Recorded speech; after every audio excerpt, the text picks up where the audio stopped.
technique that I'm kind of coming up with as I go, pre-assembling these on the floor, of course, is I'm caulking the miter joint. So here's one after it is installed, not wiping the caulk off previously to nailing it up in place.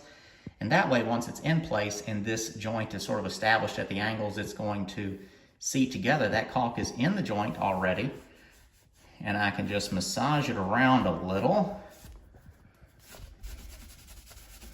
and then wipe it down. So that joint is now caulked for paint, and if it needed any additional attention, the caulking's already in there, so it's gonna back up a lot better than if you were to not caulk the joint and it looked like this. So I can go back in here and caulk this, but it's gonna be very superficial, and I've had joints that I've caulked after the fact like this or tried to spackle, and as any kind of shifting occurs in the house, the trim, the framing behind it, anything at all, even the trim getting bumped, that little tiny bit of caulk to seal up something like this for making paint look better will open up. Now, is this gonna really be a problem in a rental house? Once this is painted, it's pretty much gonna seal it up and you'll get a hairline crack. No, it doesn't matter, but that's one technique to go ahead and have it put together. Caulk also does act as a decent glue, so it may help hold the joints together just a little better, but that is me guessing.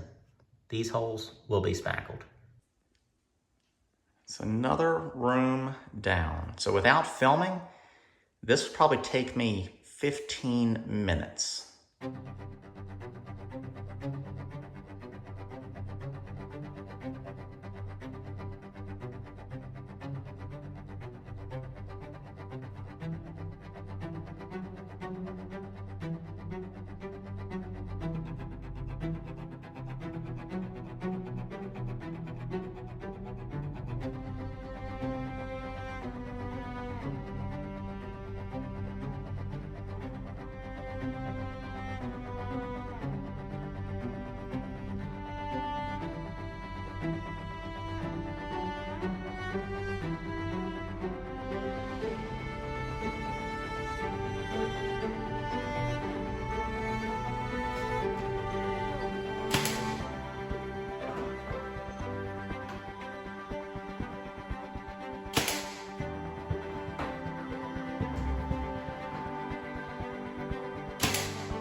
Last window.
forgot to tape that joint, and you can see where it kind of did a little tear out up until this point.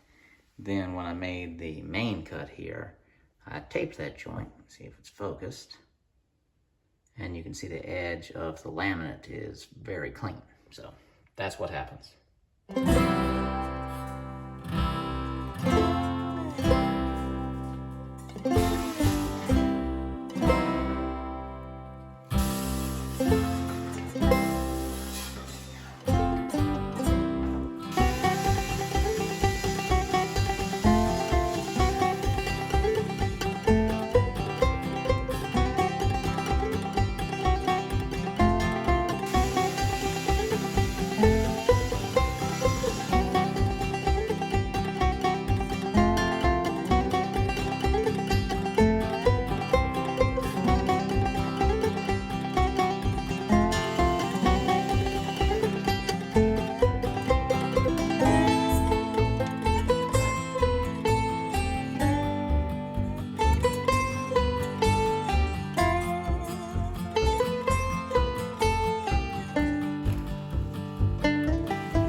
this video up. I can't handle it anymore. I've been here all day long. I think it's bumping midnight, and I've been doing this for several days to get this video taken care of. I think I started out with trimming the windows. I can't remember if I trimmed all the windows in the video or if I just did this one to start out with. We'll see. I think it was all the windows and then this. So I'm gonna go over decisions I made and then some of the techniques in doing this. I've kind of shifted, so using the windows as a theme, I'm going economical, I think, for all the finishes from here on out, because all of the sort of cosmetic finishes, trim, the faucets you use, the knobs you put on cabinets, all this stuff can very easily be ripped off and redone.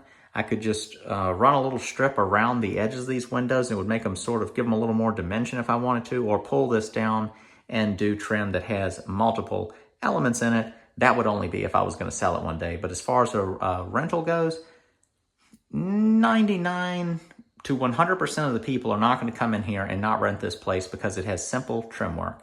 They're going to come in here and they're going to go, my gosh, this is such a clean, newly renovated house. I want it. And then they'll only live here for a year. That's basically, I think, what happens now.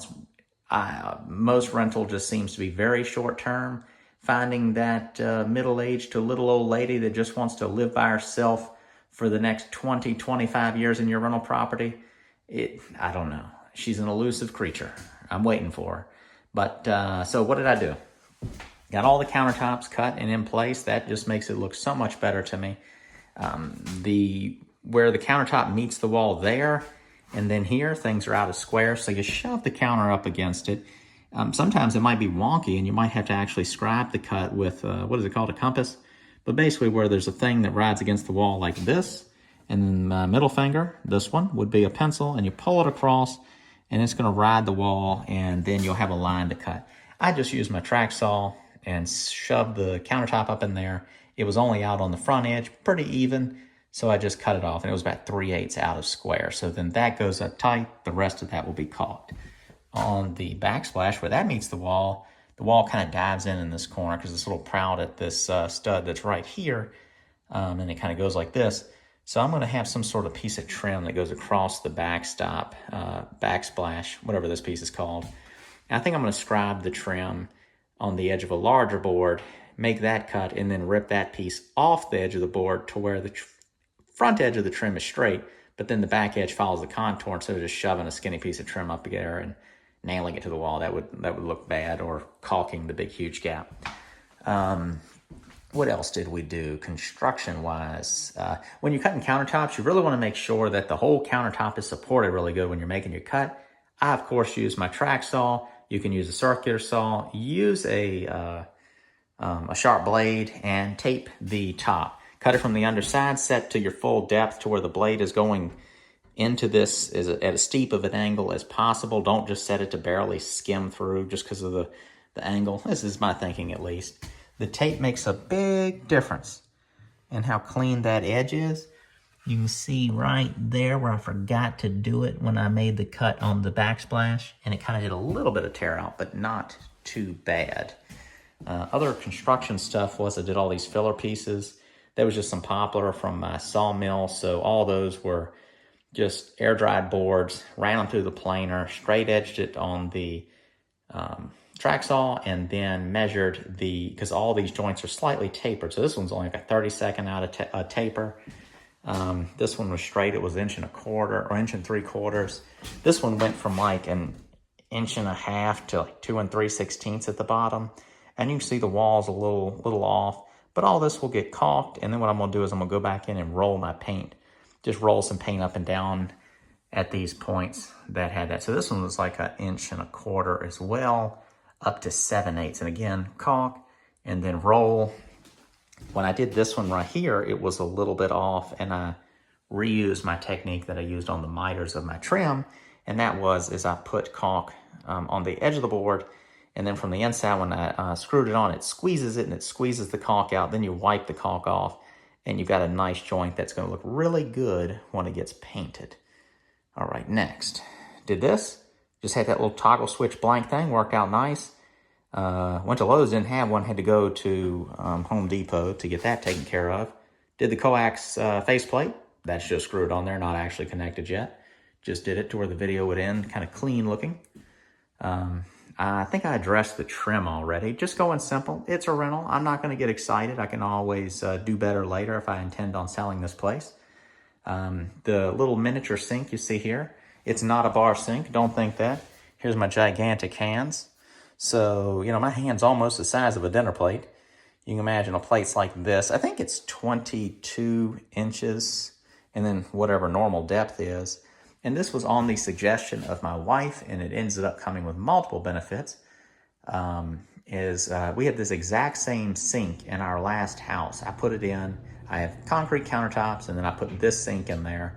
And the reason is it's a very small kitchen, and it had a 30-inch base cabinet. You know, I actually think I may have used a 24-inch cabinet that had a drawer here, not a sink base. And then I just removed the drawer, put the drawer front on there, nailed it on, and because I was trying to get certain cabinets I wanted dishwasher spacing. But this is a 36-inch base cabinet. You could have a big old sink in here, but this one's $79, so it's economical. It means that it's not as wide of a sink, so you get more counter space in this small kitchen. And my wife said do not put a double basin sink in there because she does not like them. Not that this sink has anything to do with her. But when you do that, and then you have just regular faucets, when you have that divider here, her comment is that you can't get over into the sink, of course, imagine this wider, that this just doesn't go over into the sink. So if you get a double basin, then you have to get the big old huge faucet. And so she said, just use the single basin. She said, I never had any quarrels with that sink. I liked it. And it too added more counter space in our house. So this sink is $79. The drain is like $11. This was $69, so it's funny, just the faucet's the same price as the sink basically. It's a Delta, so it comes with a lifetime warranty on the cartridges or the whole thing. So that's kind of handy, and I've used it before where something happened. I call them, they just mail you another one really quick. Let's see what else to say. The knobs. These are very basic. Let me see if I can get it a angle. You can see it, just kind of a hammered finish. Very skinny profile. These are the least expensive metal black knobs that they have. So looking at the knobs, I'm pleased with them. The only thing I didn't do was put the pulls on that false drawer front. And you know, you put one in the middle or two like that. I have them, I bought them, and I'm not trying to cheap out of the $1.08 each, but I was just kind of thinking, you know, like people up against the sink, kind of like rubbing back and forth, catching your pockets on them. So I think it's unnecessary, and again, nobody's gonna hate the place because of that. I spaced all those knobs down an even 2.5 inches versus centering them on those bottom ones, and that keeps you from having to bend over as far. So I think that is all to say about this kitchen. I'm going to do the final hookups on the sink and then the dishwasher line. Need to get the stove done. But all this, like, I'll have all this functioning, I think, in the next video. Did I mention this? I already had this one, and I didn't end up venting it outside because I had this one already. I can always replace this and vent it outside in the future. And then all of the connection of the plumbing. This is going to kind of go in smoothly with the next step in the video, so I'm going to include that in that video. And then again, all that caulking and trim work and all that, I'm going to save that for kind of when I'm doing a lot of the sort of finishes throughout the house to keep me from kind of, what I like to do is do a step that involves a lot of the same tools and steps all at once. It keeps me moving quick and not like bring every single tool into a house at once. I can kind of have like my carpentry tools, then all my painting stuff, then all my electrical stuff, then all my plumbing stuff. And it makes things a little bit easier, the setup and breakdown each day. So that's it for this. Stay tuned for a little more rambling. Thank you for sticking around for a little porch talk. First topic is I'm going to start a Patreon page. You do not have to give me money, but people have been asking me for a long time. And as my personal life demands have gotten more expensive and more demanding time-wise, I'm not as easily able to sort of subsidize my channel with all my previously free time that I had. You know, looking back before I got married, it was just me and my wife. She worked, I worked, and we lived in this house, and it was, you know, I bought it for like $8,000, renovated it over the course of a year, and so we moved into this house about a month or two after getting married, and then so had no debt. We started out life zero debt, nothing on cars, everything was used, nothing. And so that was an easy time, and so as things have moved forward, they've gotten a little trickier, and this is no guilt trip. Please don't think that. I can't start the video every time I feel like I said something that makes it sound like some sort of thing like, please pay me, I'm helpless. I'm not. I just want to be able to continue to do the videos and do them at a pace more so like what I used to do and not like I have been doing. Like, I think before the last video, I hadn't posted a video on this house in 9 months, and I hadn't worked on it in 9 months. I just spread too thin. Talked about that in the last video. And so getting back into this, all the time that it takes to sort of slow the work down from filming, the editing, doing stuff like this, filming this 2 or 3 times because you get it wrong. This could take half an hour just to do this because I've filmed it several times. I don't even have internet at my house. We can talk about that in a minute maybe. But so I go somewhere, work on my videos, access the music that I use for those videos, and then upload the videos. And then any kind of commenting y'all get out of me, that is me going to my local library, sitting in there with my computer and responding to comments. My wife's phone can hotspot, so sometimes I'll connect to that and address comments. So long story short, a Patreon page could be a tool to keep me kind of able to spend more time on the channel and not make me have to shift towards those other things. And people have been asking for it for years, literal years. My reason for not wanting to do it is I've always kind of looked at it as sort of a panhandling situation. And I think it's more the approach. People just kind of present it like, get really close to the camera and move their head around a lot and say the word appreciated a lot. And I've always thought it was funny. Like, as soon as people start doing it, I'm like, I don't like that. And then so I've just never started it. But I think it fits now, so I'm going to give it a try. It'll be the first link in the description if I do indeed set it up. If it's not now, it'll be soon. So you can check that out if you want. What will it be? Not much. It's just going to be a way for those people. I'm not going to be able to film special videos for you. We're not going to probably have special chat sessions. I won't be able to be your best friend, anything like that. It's just going to be a way for people to hand me $1, that they want to do that. And again, I have never participated in Patreon, giving or receiving money or anything like that. So I'm not even familiar with it. I don't even know. I might even find out the website doesn't even exist anymore. But the things that I do have set up, and this is kind of my preference, has been to kind of offer something specific if someone's going to buy something from me. So I've got the ebook, Cheap Houses, How I Find and Buy Inexpensive Real Estate. I think that's the title. So it is a very short ebook that is a kind of a crash course in finding the type of stuff that I buy. And that could be, again, this is door-to-door finding things, talking to people, Craigslist, these different sources. Then there's more complicated than that. How to find information on who owns places and how to handle negotiations, a little bit of that. I started another ebook years ago about negotiating the deal, so specifically how to talk to the person, how to do some of the paperwork. So that book is available to be the first link, or probably second link in the description if Patreon's there. And you can buy it 2 different ways. That's through Amazon and then directly off my website. And that's a PDF that you can just print it if you want to. You can read it as a PDF. And then it's in the Kindle store on Amazon. But I'm pretty sure you can still just look at it on anything. You don't have to have the Kindle app, or we might have the Kindle app, but you don't have to have the little e-reader type thing. Look at it on a computer or a phone. Speaking of Amazon, I used to do the Amazon affiliate links a lot. So stuff you see in videos, I would list my tools that were available for online purchase. And then you can see what those tools are because people asked about them and I was answering them individually. Then I found out that you could do Amazon affiliate links. So I just started listing the tools that were available there. Still ask me any questions you want though. So I'll do that. It gives me a small fraction of the purchase price. The cool thing is if, say I have a screwdriver and I say this is the screwdriver I use, and give you an Amazon link. If you go to Amazon, you look at the screwdriver, and then you go buy a roll of paper towels, I get a percentage of those paper towel rolls.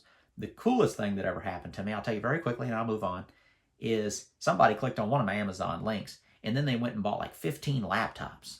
And so I can't remember how much it was. It wasn't some huge amount, but you get this tiny fraction. Normally it's of something that's like $20, but this time it was like $15,000 a commission off of that. So I don't say that to brag. That happened to me one time. There was another time where someone bought some like office chairs. There was a handful of them, and that was like a little bigger.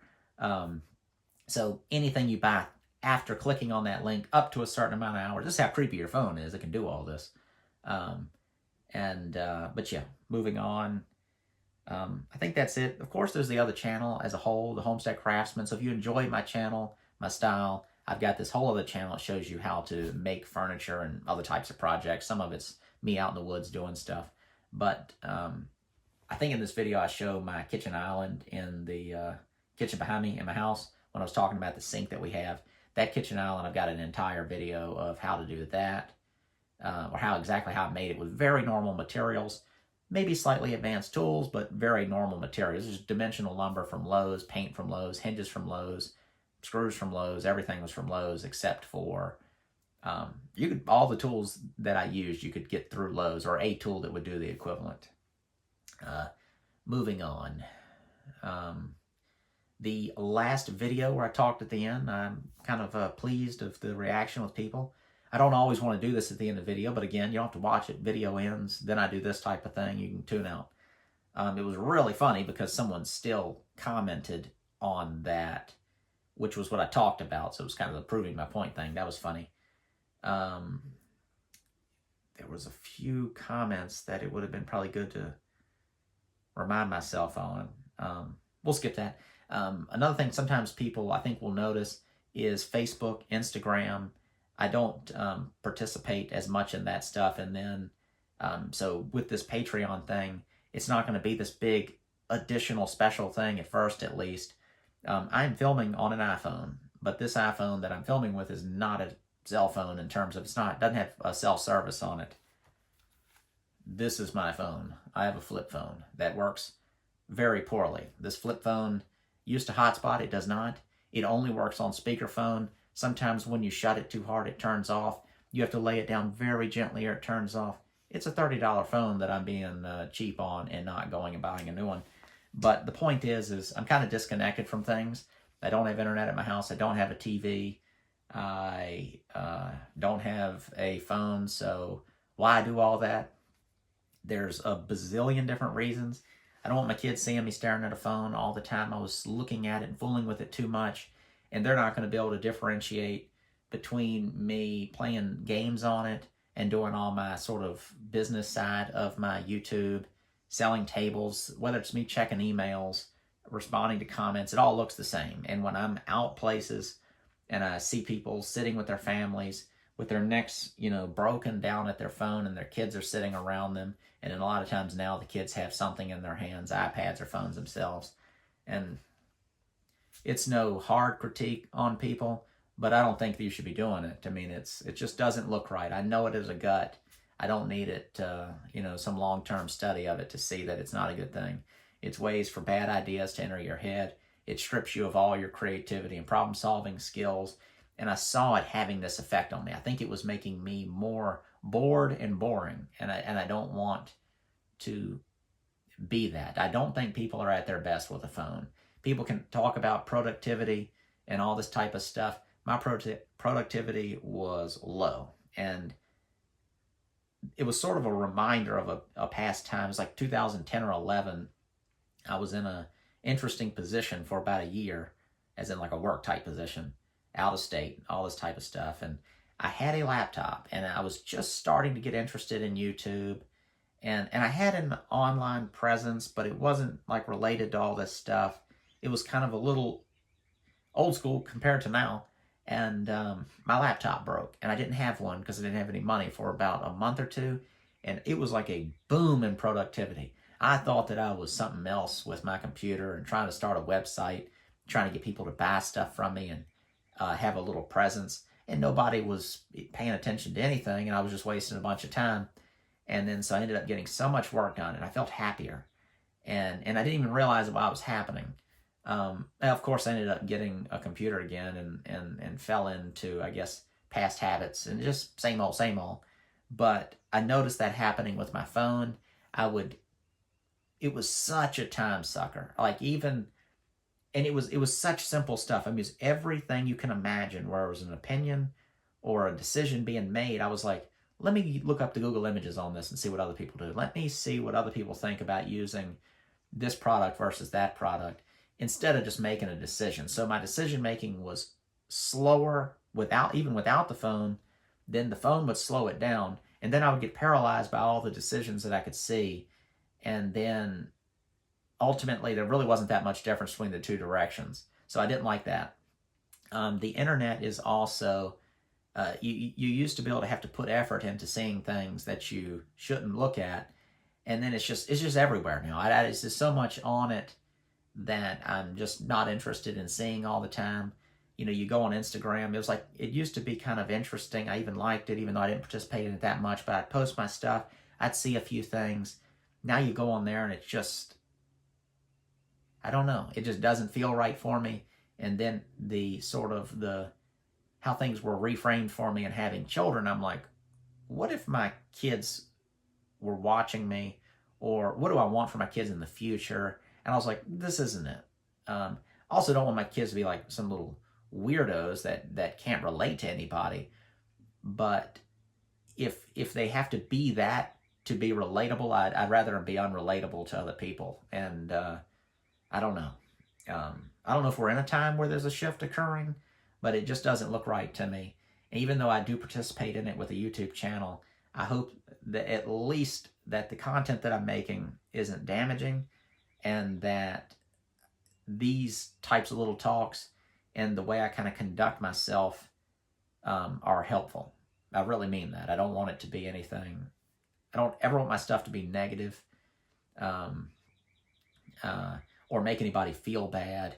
So that's what I think the internet is. It's a bunch of people looking at other people, presenting the mask that is their life, and not showing what their real life is. I'm hoping to present what I'm doing as what it actually seems like, what it's like, when it's hard, when it's easy, when I mess up, how I correct the things I mess up, and so forth. So I guess the moral of this is get rid of your smartphones and get a cheap flip phone, and then let all the features on it start breaking. And then it's like it slowly pulls you out of some sort of a trance you've been in for years. And I honestly feel like I can think faster, make decisions better, and like actually be decisive and just make the decision quicker. I think my creativity has gone up. I've probably mentioned it before, but like I like drawing, painting, and writing like children's books and stories for like children, but not little kids. And then doing the illustrations for them. I just started doing that stuff again. I'd stopped doing that stuff for years. And then I was like, I'm bored. What do I do now? And I was like, okay, I'm going to do all the stuff that I actually like doing, not get caught into some sort of strange time warp watching YouTube shorts and then come out of it and not even remember a single one. So I think the point of all that was to say that I don't respond to comments on YouTube as much. But again, I was almost obsessive about it before. I was like, I don't want to leave anybody hanging. They might have a good question, and I'll address this. I'll say thank you to every comment. I can't do that. I usually do it like a few spurts on each video, maybe 2 or 3 times, and then it's done. And then sometimes there's specific comments that turn into conversations that I go back and address those things kind of multiple times. If they're kind of more serious things, I guess, or somebody's like in need, whatever that means. So I think that is probably good enough.